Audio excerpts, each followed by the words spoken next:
हे दोस्तों, आज की इस वीडियो में हम सीखेंगे कि किस तरह से हम अपना पहला रिएक्ट जेएस का प्रोजेक्ट सेटअप कर सकते हैं। तो ये इतना मुश्किल नहीं है। आपको जाना है अपने फोल्डर के अंदर जहां आप इसको क्रिएट करना चाहते हैं। ठीक है, यहाँ पे आप राइट क्लिक करके अपना वीएस कोड या कोई भी कोड एडिटर जो आप प्रेफर करते हो वो एडिट कर लो। I will go with VS code. ठीक है, ये मेरा वीएस कोड ओपन हो जाएगा। ऑलराइट, नाउ मैं रिएक्ट जेएस के फोल्डर के अंदर खड़ा हुआ हूँ। ठीक है, मुझे जाना है टर्मिनल में, न्यू टर्मिनल। अच्छा, मेक श्योर अपना प्रोजेक्ट सेटअप करने से पहले आपके कंप्यूटर में नोड इंस्टॉल हो। तो कैसे चेक करते हैं, आप यहाँ पे लिखेंगे node -v and enter. So you will get to know कि आपके कंप्यूटर के अंदर नोड इंस्टॉल है। ठीक है, यहाँ पे ये वर्जन लिखा हुआ आ रहा है 16.16। अगर आपके पास सेम वर्जन नहीं है तो ये भी कोई इशू नहीं है, बिकॉज इसकी लेटेस्ट रिलीज आती रहती है।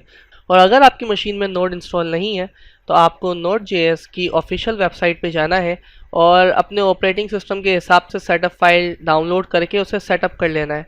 तो मेरी मशीन में ऑलरेडी इंस्टॉल है तो मुझे ये करने की ज़रूरत नहीं है। तो मेक श्योर आप यहाँ से इंस्टॉल कर लें और उसके बाद आप रिएक्ट जेएस का प्रोजेक्ट क्रिएट कर सकते हैं, सेटअप कर सकते हैं। ठीक है, नाउ किस तरह क्रिएट करना है अपना पहला project. All you have to do, you have to write npx create -react-app।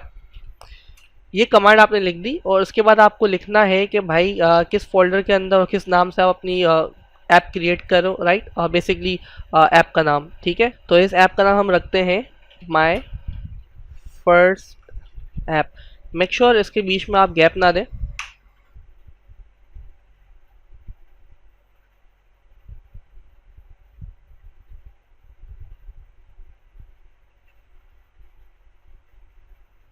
ये यूजुअली कुछ 5 मिनट लेता है या बहुत कम टाइम लेता है, depend on your internet speed. So जैसे ही ये हो जाता है देन हम इसको कंटिन्यू करते हैं और फोल्डर स्ट्रक्चर को समझते हैं। प्रोजेक्ट क्रिएट हो चुका है। राइट, और मुझे एक नोटिस आया है कि भाई npm का 8.18.0 वर्जन अवेलेबल है जिसमें माइनर चेंजेस होंगे। सो इसको कभी बाद में अपडेट कर लेंगे। बहरहाल हमारा जो करंट वर्जन है इसके साथ भी हम वही काम कर सकते हैं। मैंने कहा था इतना कोई इशू नहीं होता। ठीक है, तो फोल्डर स्ट्रक्चर देख लेते हैं पहले कि क्या फोल्डर स्ट्रक्चर हमें मिलता है। हमने जिस नाम से ऐप क्रिएट की थी उस नाम से ऐप क्रिएट हो चुकी है। इसके अंदर काफ़ी सारी चीज़ नज़र आ रही है। सो बेसिकली रीडमी को हम स्किप करते हैं। ठीक है, हम पैकेज डॉट जेसन के अंदर आते हैं। तो बेसिकली पैकेज डॉट जेसन के अंदर वो सारी डिपेंडेंसीज और इंफॉर्मेशंस होती हैं जो हमने अपने प्रोजेक्ट के अंदर डाली हुई होती है। लाइक प्रोजेक्ट का नाम क्या है, यहाँ पे आ गया वर्जन क्या है। ठीक है, और इसके अलावा जो हम एक्सटर्नल लाइब्रेरीज या npm के पैकेज इंस्टॉल करते जाएंगे तो यहाँ पे वो लिस्ट होते जाएगा कि भाई ये पैकेज और ये वर्जन इन्होंने इंस्टॉल किए हुए हैं। ठीक है, सो बेसिकली यहाँ से हमें पता चलता है कि ऐप की इन्फॉर्मेशन मिलती है और कौन कौन सा पैकेजेस वगैरह हैं। और जब भी हम npm मतलब नोड के थ्रू कोई भी चीज़ क्रिएट करते हैं तो पहली चीज़ तो यही क्रिएट होती है पैकेज डॉट जेसन। ठीक है, उसके अलावा इस फाइल को स्किप करते हैं, it serve the same purpose. ठीक है, फिर हमारा गिट इग्नोर की फाइल है। सो बेसिकली गिटहब के बारे में अज्यूम कर रहा हूँ, अगर आप रिएक्ट सीखने आ रहे हो और बिल्कुल न्यू हो तो आपको गिट का शायद इतना पता ना हो। तो git basically version control system है। और लेट सपोज के मेरे पास एक छोटा सा प्रोजेक्ट है, बिल्कुल छोटा सा प्रोजेक्ट है। उसके अंदर कुछ ऐसी चीज़ें हैं जो मैं नहीं चाहता कि मैं पब्लिक करूं। ठीक है, या सामने वाले को दूं।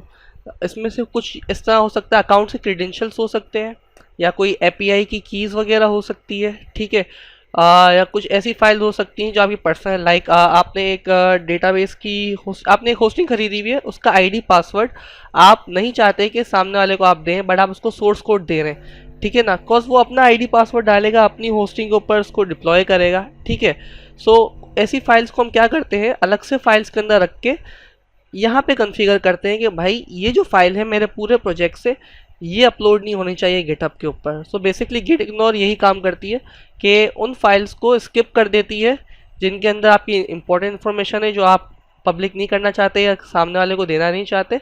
और उसके अलावा जितना ही प्रोजेक्ट होता है वो गिटहब पे अपलोड हो जाता है। ठीक है, now what do we have here, we have node modules. ठीक है, इसको हमें छेड़ना ही नहीं है क्योंकि जो भी पैकेजेस वगैरह इंस्टॉल किए हैं रिएक्ट ने वो सारे इस फोल्डर्स वगैरह के अंदर मौजूद हैं। ठीक है, इन फोल्डर्स के अंदर है, तो इन्हें हमें नहीं छेड़ना, रिएक्ट के अंदर हम इसको छेड़ते नहीं है।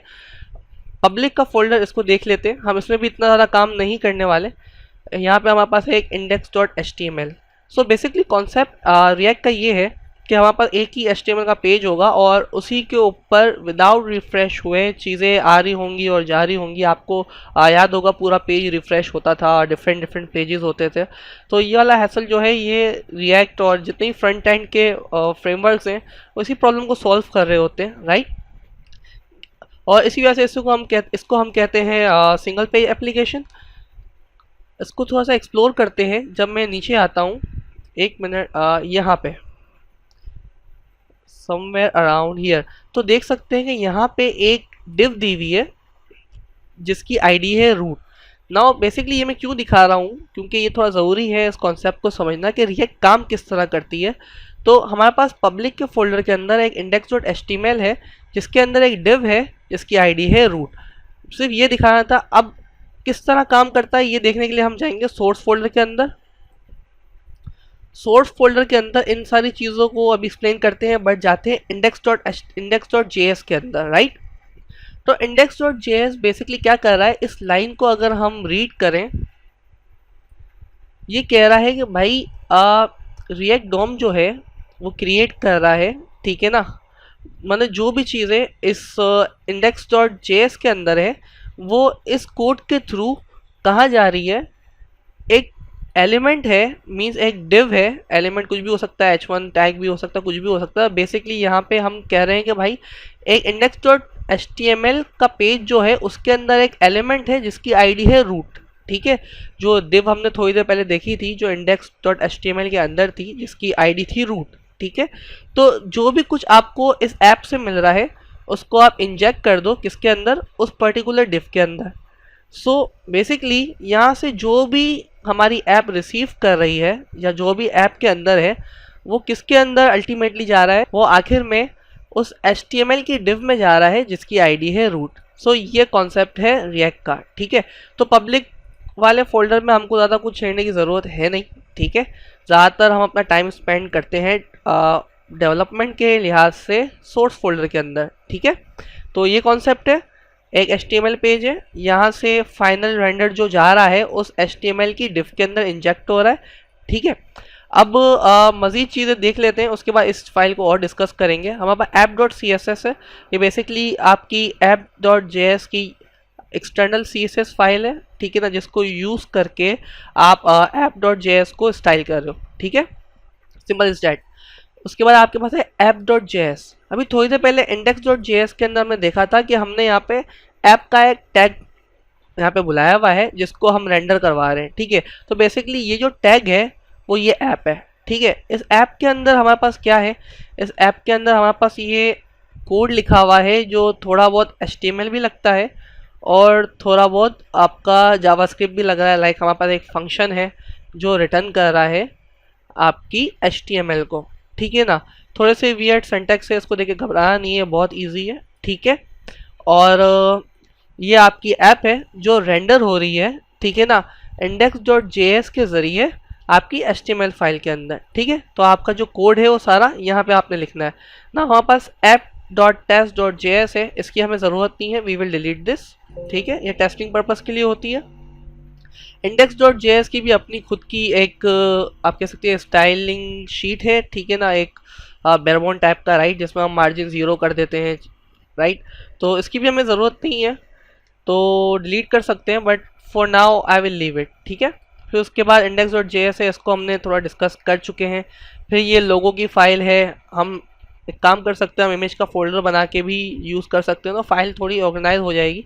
ठीक है, तो बहरहाल ये इमेज का टैग भी हमें रिक्वायर्ड नहीं है, थोड़ी देर में मैं डिलीट कर दूंगा। ठीक है, फिर हमारे पास ये दो फाइल्स आ जाती हैं, इन दोनों की भी हमें नीड नहीं है। ठीक है, जब आप न्यू प्रोजेक्ट क्रिएट करोगे तो आप इसको डिलीट कर दोगे।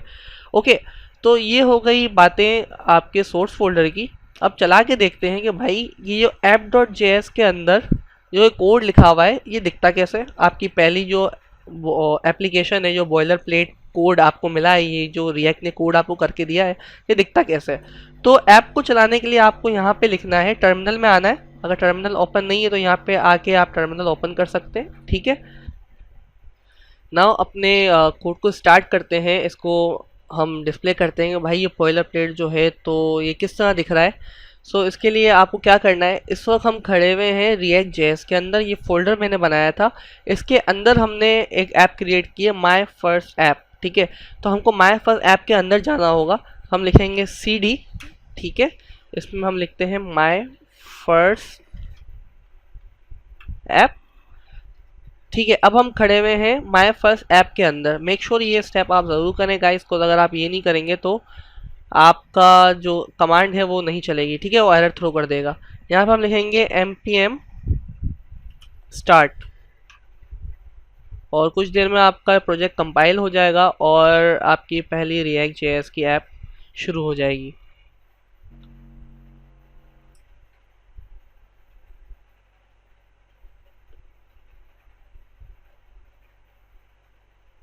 ओके, हमारी फर्स्ट ऐप हमारे सामने है। नाउ फाइनली थोड़ा सा ट्विक्स करते हैं, ठीक है। तो ये यहाँ पे लिखा हुआ आ रहा है edit source slash app dot JS and this all. हम इस टेक्स्ट को चेंज करने की कोशिश करते हैं, ठीक है। तो हमें पता है कि ये टेक्स्ट जो आ रहा है ये ऐप डॉट जेएस से आ रहा है, तो डायरेक्टली हम ऐप डॉट जेएस के अंदर जंप करते हैं। थोड़ा सा जूम कर लेता हूँ, ठीक है। सो ये रहा वो टैग, ठीक है, जो कह रहा है कि भाई एडिट, तो इसका कोड का एक टैग लगा हुआ है HTML का, एंड देन दिस, ठीक है। तो इसे अगर चेंज करना है तो हम यहाँ पे डायरेक्ट आके इसको करते हैं डिलीट, और यहाँ हम लिख देते हैं traditional hello world. Control S press करें, रिएक्ट ऑटोमेटिकली इसको कंपाइल करेगा और हमारी जो ऐप है वो री-रेंडर हो जाएगी। तो अगेन मैं जाता हूँ ऐप में, okay we are having hello world. तो हम पूरी ऐप को चेंज कर सकते हैं, बट इन नेक्स्ट वीडियो हम डिस्कस करेंगे कि हम किस तरह से HTML को यूज़ करेंगे और किस तरह का सिंटैक्स और स्ट्रक्चर रिएक्ट फॉलो करता है। तो आज की वीडियो के लिए सिर्फ इतना ही, मिलते हैं नेक्स्ट वीडियो में।